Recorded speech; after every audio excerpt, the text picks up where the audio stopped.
بسم اللہ الرحمن الرحیم. ڈیئر اسٹوڈنٹس، السلام علیکم. لیکچر نمبر 8 9th کے پاک اسٹڈیز میں نے آپ کو قائد اعظم اور علامہ محمد اقبال کے فرمودات کے بارے میں بتایا تھا. یہ بھی بتایا تھا کہ ان کے فرمودات کیوں ضروری ہیں. آج لیکچر نمبر 9 میں قائد اعظم کے فرمودات پڑھتے ہیں. قائد اعظم جس طرح تحریک پاکستان میں ایک اہم حیثیت ان کو حاصل ہے، جس طرح کے علامہ محمد اقبال کو ایک اہم حیثیت حاصل تھا، ٹھیک اسی طرح قائد اعظم نے علامہ محمد اقبال کے تصور پاکستان کو عملی جامہ پہنایا اور پاکستان کی آزادی کو ممکن بنایا. آج ان کی فرمودات کے بارے میں پڑھتے ہیں. قائد اعظم نے دو قومی نظریے کے بارے میں ایکسپلینیشن کرتے ہوئے، وضاحت کرتے ہوئے فرمایا کہ آپ لفظ قوم کی کوئی بھی تعریف کریں، اس کی روح سے مسلمان ایک الگ قوم ہے. وہ اس بات کا حق رکھتے ہیں کہ اپنی مملکت قائم کریں. انٹرنیشنلی قوم، نیشن، اس کا بہت سارے لوگوں نے تعریف کی ہوگی کہ قوم کس کو کہا جاتا ہے. قائد اعظم نے فرمایا کہ آپ انٹرنیشنلی ہر تعریف کے مطابق مسلمان کو ایک الگ قوم ہی سمجھیں گے کہ مسلمان ایک الگ قوم ہے، یعنی مسلمان بحیثیت قوم ہر تعریف پر پورا صحیح اترتا ہے. تو اس لیے انہوں نے فردر ایکسپلین کیا کہ مسلمان اس بات کا حق رکھتے ہیں، یعنی الگ قوم کی حیثیت سے اس بات کا حق رکھتے ہیں کہ وہ اپنی الگ مملکت قائم کریں، ایک ایسی مملکت جہاں پر وہ آزاد ہو، خود مختار ہو اور اس میں وہ اپنی مرضی کے مطابق اپنی زندگی گزار سکے، یعنی اسلام کے اصولوں کے مطابق زندگی گزار سکے. یہ قائد اعظم نے دو قومی نظریے کو ایکسپلین کرتے ہوئے فرمایا کہ لفظ قوم کی کوئی بھی تعریف ہو، یعنی کوئی بھی ہو، جس نے تعریف کی ہے ہر ایک کی تعریف کو اٹھا کے دیکھ لے، اس کے مطابق مسلمان ایک الگ قوم ہے. اور اگر ایک الگ قوم ہے تو اس وجہ سے مسلمان اس بات کا حق رکھتے ہیں کہ وہ اپنے لیے ایک الگ ملک آزاد کرا سکیں. اچھا، ایک اور جگہ پر قرارداد لاہور کے موقع پر، جو کہ 23 مارچ 1940 میں ہوا تھا، اس موقع پر قائد اعظم نے فرمایا تھا، لاہور میں مسلم لیگ کا سالانہ اجلاس ہو رہا تھا اور اسی اجلاس کی صدارت قائد اعظم محمد علی جناح کر رہے تھے. اور اس اجلاس میں مولوی فضل الحق نے ایک قرارداد پیش کیا جو کہ قرارداد لاہور کے نام سے مشہور ہے اور بعد میں قرارداد پاکستان کے نام سے مشہور ہوا. تو یہ قرارداد 23 مارچ 1940 عیسوی کو پیش کیا گیا تھا اور پاس کیا گیا تھا. اسی قرارداد لاہور کے موقع پر قائد اعظم نے اپنی صدارتی خطبے میں یہ فرمایا، ہندو مت اور اسلام صرف دو مذاہب ہی نہیں بلکہ دو جداگانہ سماجی نظام ہیں. اس لیے یہ تصور محض خواب ہی سمجھنا چاہیے کہ مسلمان اور ہندو کبھی ایک مشترکہ قوم کی حیثیت اختیار کر سکیں گے. اچھا، انہوں نے اس بات کی وضاحت کی کہ ہندو مت اور اسلام صرف مذاہب نہیں ہیں، یعنی ان کا تعلق صرف مذہب تک محدود نہیں ہے، یہ دو مکمل جداگانہ سماجی نظام ہیں. یعنی سماجی نظام اس نظام کو کہا جاتا ہے جس نظام کے مطابق سماج یعنی لوگ اپنی زندگی گزارتے ہیں، چاہے وہ معاشرتی ہے اصول ہے، چاہے وہ سیاسی اصول ہے، چاہے وہ معاشی اصول ہیں، چاہے وہ دیگر جو اصول ہے، وہ سارے اصول اسلام میں بھی پائے جاتے ہیں اور ہندو مت میں بھی پائے جاتے ہیں. تو یہ اصول اسلام میں الگ ہے اور ہندو مت میں الگ ہیں.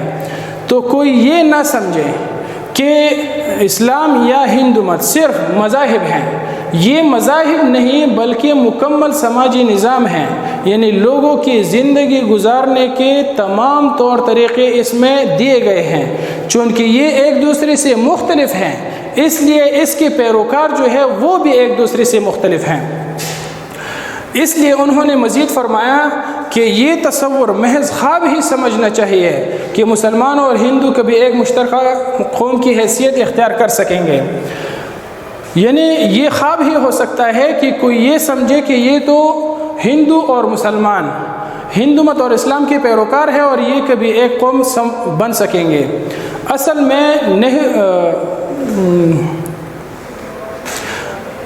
جو گاندھی صاحب تھے، گاندھی جی نے یہ فرمایا تھا کہ مسلمان جو کہ پہلے ہندو تھے انہوں نے صرف اپنا مذہب تبدیل کیا، اس وجہ سے ان کی قومیت پر کوئی اثر نہیں پڑا ہے.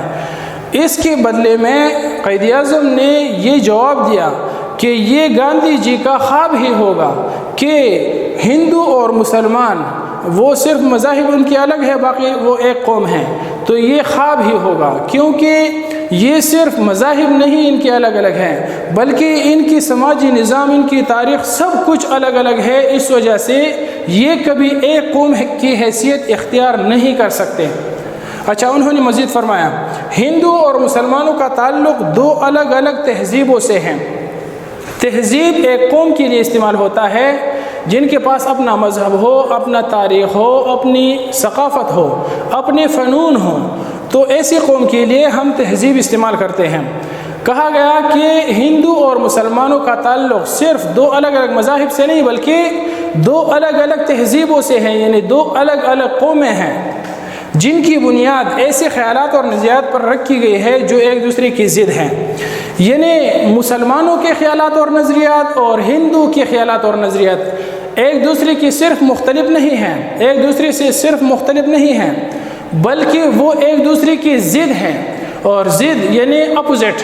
آپ کو پتہ ہے جیسا کہ آگ اور پانی ہے، جیسا کہ زمین اور آسمان ہیں، تو جس طرح مسلمان اور ہندو ایک دوسرے سے مختلف ہے، یعنی ایک دوسرے کی ضد ہے، ایسا جیسے کہ آگ اور پانی میں اختلاف ہے، صرف اختلاف نہیں ہے بلکہ ایک دوسرے کی ضد ہے. تو مسلمانوں کے خیالات اور نظریات اور ہندو کے خیالات اور نظریات ایک دوسرے کی ضد ہیں. کیونکہ میں آپ کو بتاتا ہوں کہ ہندو کئی سارے خداؤں کو مانتے ہیں جبکہ مسلمان صرف ایک اللہ تعالیٰ کو مانتے ہیں.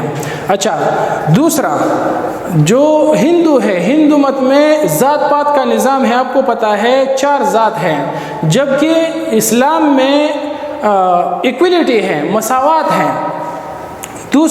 تیسرا جو مسلمانوں کے خیالات اور نظریات ہیں، مسلمانوں کا جو تاریخ ہے، مسلمانوں کی تاریخ میں جو ہیرو ہے وہ ہندو کی تاریخ میں ویلن ہوتا ہے، جبکہ ہندو کی تاریخ میں جو ہیرو ہے وہ مسلمانوں کی تاریخ میں ویلن ہے. جیسا کہ جو مسلمانوں کی تاریخ میں، ہندوستان کی تاریخ میں جو محمود غزنوی تھے، تو محمود غزنوی اور ان کی مخالف تھے راجہ جے پال. راجہ جے پال ہمارے لیے ویلن ہے جبکہ وہ ہندو کے لیے ہیرو ہے. اسی طرح محمود غزنوی ہمارے لیے ہیرو ہے جبکہ ہندو کے لیے وہ ویلن ہے. تو ایسے خیالات اور نظریات کے اوپر یہ دونوں تہذیبیں قائم ہیں جو ایک دوسرے کی ضد ہیں، یعنی اتنا ایک دوسرے کے درمیان اختلافات پائے جاتے ہیں. تو وہ ایک قوم کیسے بن سکتا ہے جس طرح کے گاندھی جی کا خیال تھا. تو قائد اعظم نے فرمایا کہ یہ خواب ہی سمجھنا چاہیے کہ مسلمان اور ہندو کبھی ایک قوم بن سکیں گے.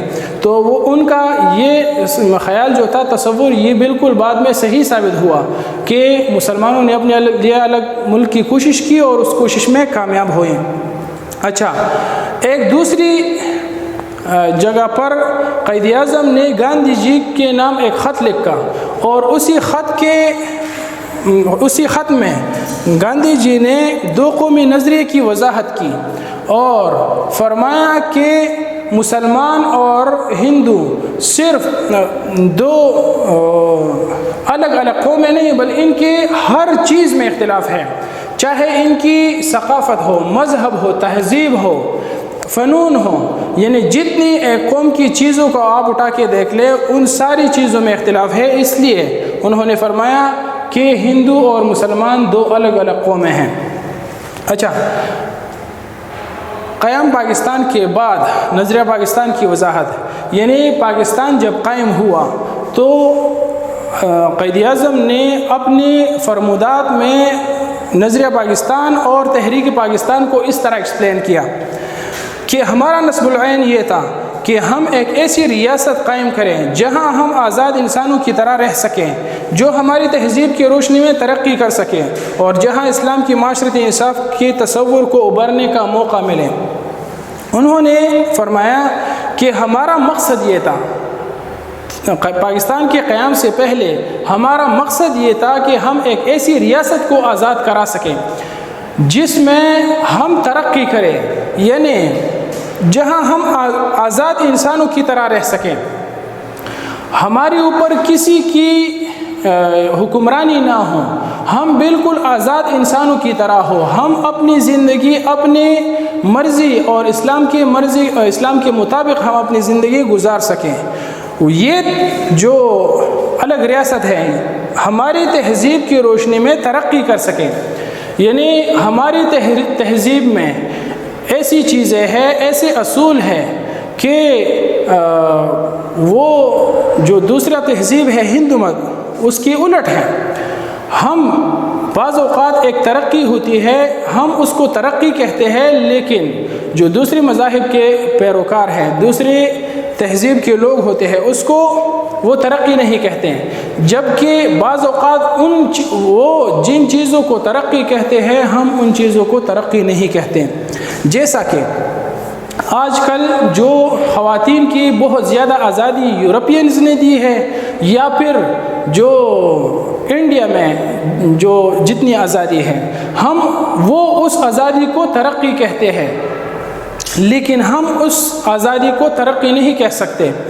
اسی طرح وہاں ان کے معاشروں میں بعض چیزوں کی آزادی ہوتی ہے، لیکن وہ اس کو ترقی کہتے ہیں، لیکن ہمارے معاشروں میں ان چیزوں کی آزادی نہیں ہوتی۔ اس وجہ سے ہم جن چیزوں کو ترقی کہتے ہیں وہ ان کے ہاں ترقی نہیں ہوتی۔ تو انہوں نے فرمایا جو ہماری تہذیب کی روشنی میں، یعنی جن چیزوں کو ہم ترقی کہہ سکتے ہیں ویسی ترقی ہم حاصل کریں، اور جہاں اسلام کی معاشرتی انصاف کے تصور کو ابھرنے کا موقع ملے۔ یعنی آپ کو پتہ ہے کہ ہندو مت میں ذات پات کا نظام ہے، تو وہ ایک جیسے نہیں ہوتے، اس لیے ان کو معاشرتی انصاف نہیں ملتا، یعنی جو نچلی ذات والی ہندو ہے ان کو کوئی انصاف فراہم نہیں کیا جاتا۔ اس وجہ سے یہاں پر قائد اعظم نے فرمایا کہ ہم جو الگ ریاست آزاد کریں گے، اس میں ہم معاشرتی انصاف کو فروغ دیں گے، معاشرے میں رہنے والے تمام لوگوں کو، چاہے وہ امیر ہو غریب ہو، چاہے وہ ہندو ہو مسلمان ہو، چاہے وہ اونچی ذات والا ہو نیچی ذات والا ہو، سب کو یکساں معاشرتی انصاف ملے گا، اس تصور کو ابھرنے کا موقع ملے۔ انہوں نے یہ فرمایا قیام پاکستان کے بعد، اور مزید یہ فرمایا کہ اب نظریہ پاکستان جو ہے یہ ختم نہیں ہوا ہے۔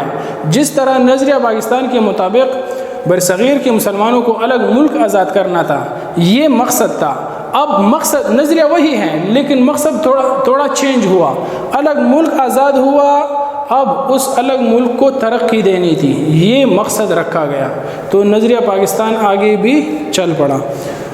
یہ لیکچر نمبر 9 یہاں تک ہے، انشاءاللہ نیکسٹ لیکچر نمبر 10 جو ہے وہ نیکسٹ چیپٹر میں انشاءاللہ ہوگا۔ یہ چیپٹر یہی تک تھا۔ Thank you.